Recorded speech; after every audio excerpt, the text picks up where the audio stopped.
I'm aiming to keep that knee really still. So to do the running man exercise, first of all, start off with sitting. So it can be sitting on a chair or a bench. I'm just sitting on a fitball because it's easiest to grab right now. So it's sitting with your spine vertical, so you're straight. So you're not arched in your back and we're not slumped here either. So you can think about a balloon gently drawing you up through here, so it gives you an upward impulse. Just very gentle, and then everything else relaxes downwards. So the top of the head has a sense of lift. Everything else can sink and relax downwards. Your hands almost touching. And then, so the right hand, so we'll make the turn here. So I'll make the turn come from the waist. So the obliques drive this motion here. So I push my right hand forward and up a little bit. Other hand, as I turn, goes to my hip this way. So it's kind of like a big running motion. And my body's turned, so I'm not facing forward still, I'm twisted. But my head's still forward. Often when the body turns, the head wants to do this too. So head stays forward the whole time. Then I pull this hand down, other hand comes up. As I turn from the waist,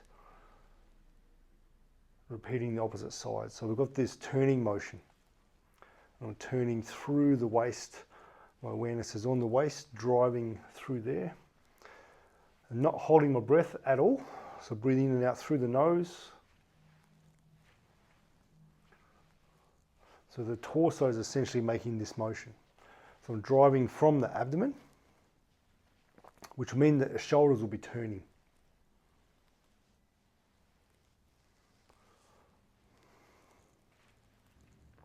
And the shoulders stay really loose and relaxed, so they don't come up like this. They're not moving across like this.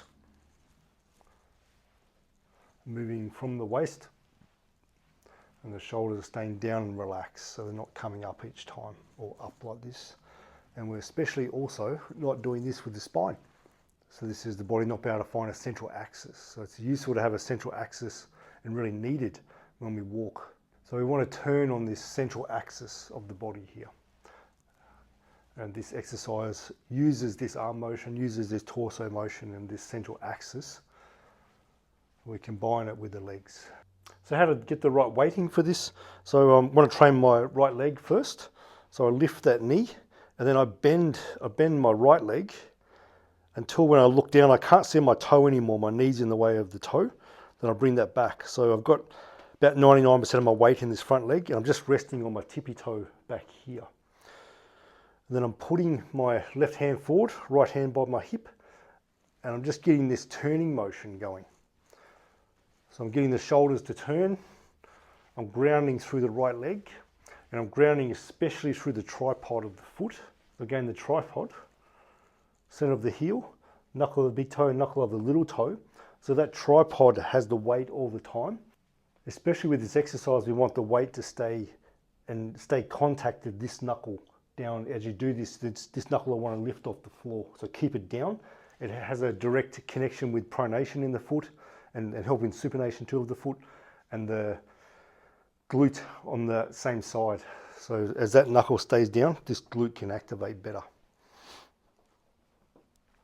So as I'm here doing this motion, I'm feeling those contact points in the feet, body staying vertical, and the head staying center. So we don't want the head turning.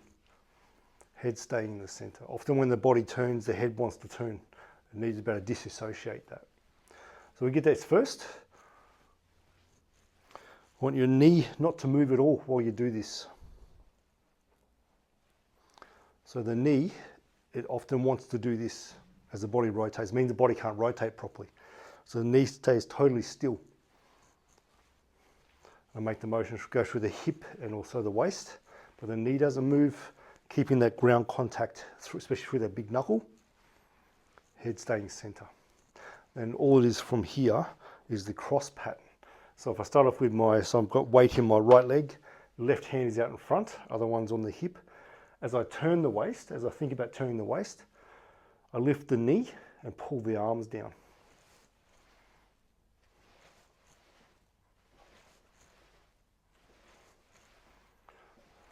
So the knees up, big twist, hand to the hip, back down.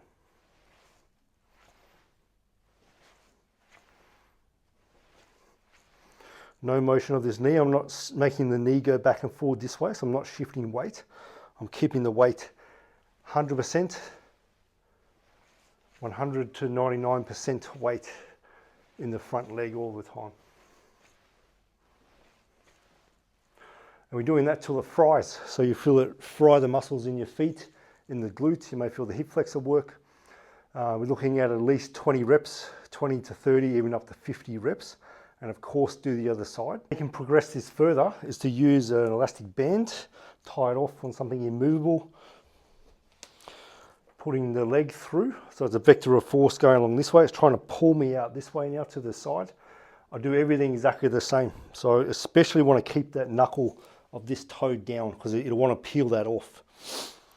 So I come up, get the right weighting, come down, set the body up.